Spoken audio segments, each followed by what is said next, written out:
Assalamualaikum warahmatullahi wabarakatuh. Perkenalkan, nama saya Asyara Rahman dari 1861123 dari Manajemen KS1 Pemasaran 2018. Di sini saya akan menjelaskan tentang analisis lingkungan eksternal perusahaan. Lingkungan eksternal merupakan faktor penting yang perlu digaji dalam penentuan pengambilan suatu keputusan. Dalam melakukan analisis terhadap faktor eksternal, pimpinan organisasi dapat melakukan dua model analisis, yaitu yang pertama analisis makro dan analisis industri. Keduanya memiliki karakteristik yang berbeda dalam melihat fenomena eksternal yang terjadi. Analisis faktor makro merupakan metode yang memuat 6 analisis lingkungan eksternal atau lebih dikenal dengan sebutan PESTEL: politik, ekonomi, sosial, teknologi, environment, and legal. Yang pertama, saya akan menjelaskan tentang politik. Kebijakan pemerintah yang mengatur jalannya proses bisnis merupakan landasan mutlak yang harus diperhatikan organisasi. Karena itulah, pemetaan peluang bisnis juga harus diperhatikan kondisi politik sebuah pemerintahan sehingga nantinya tidak terjadi benturan di kemudian hari. Contohnya seperti kebijakan pajak dan peraturan daerah. Yang kedua, ekonomi. Berbagai faktor yang mempengaruhi daya beli konsumen dan iklim bisnis suatu organisasi. Contohnya, pertumbuhan ekonomi, suku bunga, dan nilai tukar mata uang, dan lain sebagainya. Yang ketiga yaitu sosial. Keberagaman kondisi sosial yang berpengaruh terhadap kebutuhan pelanggan dan mempengaruhi jumlah dari seluruh potensi pangsa pasar yang ada.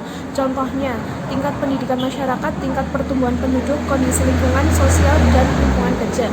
Yang keempat, teknologi. Faktor teknologi merupakan segala hal yang terkait dalam perkembangan teknologi dan informasi yang berpengaruh terhadap kelangsungan bisnis.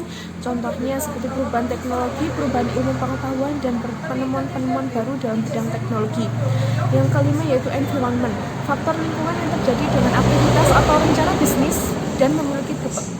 dan memiliki pengaruh terhadap keputusan pembeli seperti lokasi geografis. Yang keenam yaitu kondisi yang meliputi adanya pengaruh hukum seperti perubahan perundang-undangan yang ada. Oleh karena itu diperlukan perhatian khusus terhadap segala sesuatu yang berhubungan dengan aturan yang menyangkut proses bisnis suatu organisasi.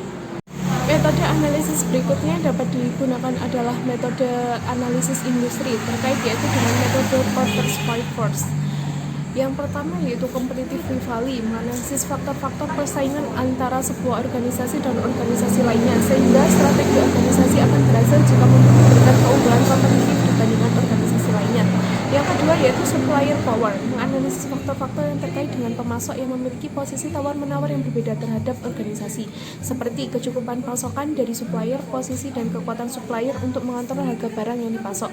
Yang ketiga yaitu new entrants, merupakan berbagai faktor yang mempengaruhi masuknya pendatang baru dalam suatu industri. Ketika hambatan industri semakin rendah, hal tersebut dapat memicu masuknya pendatang baru yang berdampak pada penurunan profitabilitas. Sebaliknya, jika hambatan industri semakin tinggi, maka akan sulit bagi pendatang baru untuk memasuki industri.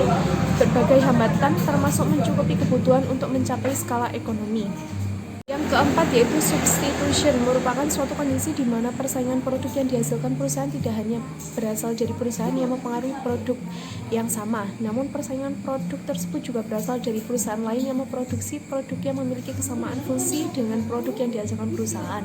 Yang kelima yaitu consumer power, menjelaskan tingkat kekuatan konsumen dalam membeli barang atau jasa yang ditawarkan. Semakin tinggi pasar, maka semakin tinggi pula kekuatan konsumen untuk menentukan pilihan dan membeli barang atau jasa, sehingga berpotensi menjadi ancaman.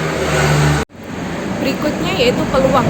Peluang atau opportunity adalah faktor eksternal dalam lingkungan bisnis Anda yang cenderung berkontribusi pada kesuksesan bisnis. Yang kedua yaitu ancaman atau threat, adalah faktor eksternal yang tidak dapat Anda kendalikan. Anda tetap harus memperhatikan hal ini untuk menempatkan rencana darurat dalam menangani masalah yang terjadi. Yang terakhir adalah matriks EV. Matriks EV adalah peringkat dalam matriks eksternal, mengacu pada seberapa efektif strategi perusahaan pada saat ini merespon peluang dan ancaman. Angka berkisar antara 4 sampai dengan 1, di mana 4 berarti respon superior, respon rata-rata 3 di atas, respon 2 minus rata-rata, dan respon yang kurang baik. Rating serta bobot diberikan secara subjektif terhadap masing-masing faktor. Dalam contoh kita bisa melihat bahwa respon perusahaan terhadap peluang tersebut agak buruk karena hanya satu peluang yang mendapatkan rating 3, sedangkan sisanya telah mendapatkan rating 1. Perusahaan lebih siap menghadapi ancaman, terutama ancaman pertama. Sekian presentasi yang dapat saya sampaikan, kurang lebihnya saya mohon maaf. Wassalamualaikum warahmatullahi wabarakatuh.